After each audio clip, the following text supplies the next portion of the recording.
ওমরার কাজগুলো খুব বেশি না। আমরা মনে করি ওমরা অনেক জটিল কোনো কাজ।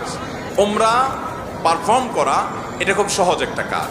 সর্বপ্রথম কাজ হলো আপনার দেশ থেকে আপনি যখন যাবেন মিকাতে গিয়ে গোসল করে উত্তম রূপে হাতের চুল নখ ইত্যাদি, শরীরের চুল নখ ইত্যাদি থাকলে অবাঞ্ছিত এগুলো কেটে পরিষ্কার হয়ে ফ্রেশ হয়ে গোসল করে এহরামের কাপড়, সেলাই ছাড়া কাপড় পরবেন, পরে লাব্বাইকা উমরাতান নিয়ত করবেন। কারোর পক্ষ থেকে করলে লাব্বাইকা উমরাতান আন অমুক অমুক মনে মনে নিয়ত করলে হবে। জমুকের তরফ থেকে লাব্বাইকা উমরাতান, বাস নিয়ত করে ফেললেন। এরপরে আপনি রওনা দিবেন।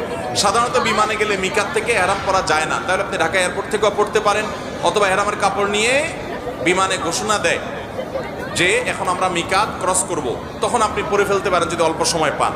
আর নাহলে এখান থেকে এহরামের কাপড় পরে থাকলে নিয়তটা তখন করলেন লাব্বাইকা উমরাতান, বাস শুরু হয়ে গেল। এহরাম পরা একটা কাজ শেষ। এহরাম পরার পরে আপনি তালবিয়া পড়বেন, লাব্বাইক আল্লাহুম্মা লাব্বাইক।